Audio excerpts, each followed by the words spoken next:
Depuis plusieurs jours, ce cabinet médical de Saint-Pierre ne désemplit pas. Les patients y viennent pour toutes sortes de pathologies, mais ce médecin a noté une flambée des cas de chikungunya.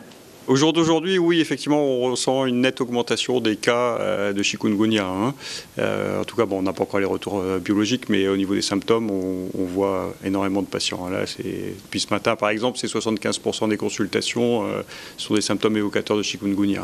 Bon, apparemment, il n'y a pas de forme vraiment très grave du chikungunya, mais là, vu les pluies actuelles au niveau du sud, on s'attend quand même, vu l'explosion des cas depuis une dizaine de jours, ça ne va pas aller en s'améliorant dans les semaines qui viennent, a priori. Parmi ces malades qui sortent de consultation, il y a le petit Lucas, bien fatigué. Depuis hier, il a de la fièvre, il boite, et donc le diagnostic est tombé, chikungunya. Ça vous inquiète que votre petit garçon ait chikungunya ? Bien sûr, ouais. Bien sûr, parce que c'était une épidémie qui était partie depuis un petit bout de temps. Et là qu'il est là, oui, c'est inquiétant effectivement.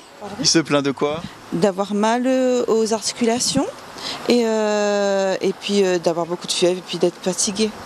Utiliser des répulsifs, des moustiquaires, détruire les gîtes larvaires est l'affaire de chacun pour une cause commune.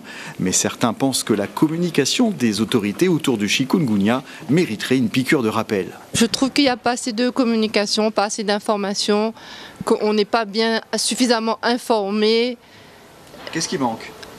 Je sais pas moi, plus d'affiches, plus de rappels sur les médias, à la télé, ou même à la maison pour nous-mêmes, nous donner plus de choses, de prévention à faire pour pas que... Un petit peu comme on avait fait pour les campagnes d'information sur le Covid ?